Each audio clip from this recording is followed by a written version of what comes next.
एक गांव में हरी नाम का एक किसान अपनी पत्नी मीना के साथ रहता था। उन दोनों की एक बेटी भी थी जिसका नाम सोनी था। वे लोग गांव के किनारे एक छोटे से झोपड़ी में रहते थे।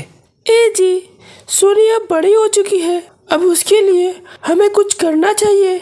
कब तक ऐसे ही खेलती रहेगी?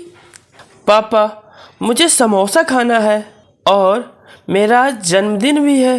मैं आज समोसा खाकर रहूँगी। ठीक है बेटा, मैं शाम में शहर से लौटते हुए लेते आऊँगा। उसके बाद हरी काम के लिए शहर निकल जाता है। दिन भर काम कर वह कुछ पैसे कमाता है और दुकान से समोसे लेकर घर आता है। वह समोसा खाती है और खुशी खुशी खेलने लगती है।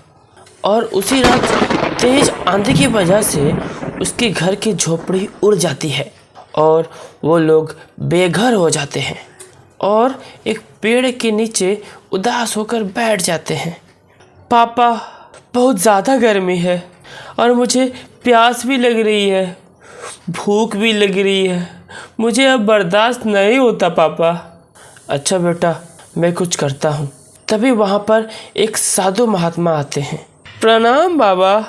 क्या हुआ, तुम रो क्यों रहे हो?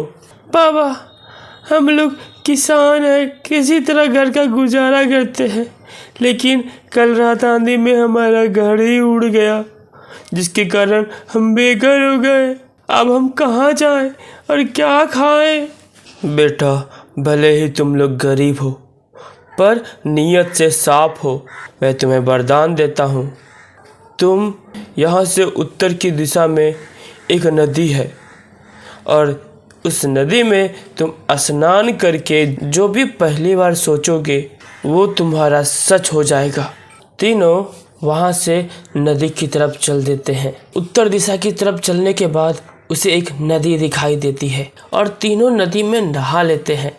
नहाने के बाद सोचते हैं, काश मेरा भी एक आलीशान घर होता और एक बड़ा बिजनेस रहता और मेरे सारे कर्मचारी काम करते। ऐसा सोचते ही बिल्कुल वैसा ही हो जाता है। एक आलीशान मकान वहाँ प्रकट हो जाता है। वह बहुत ज़्यादा खुश हो जाते हैं और वह तीनों उस आलीशान मकान में खुशी खुशी रहने लगते हैं।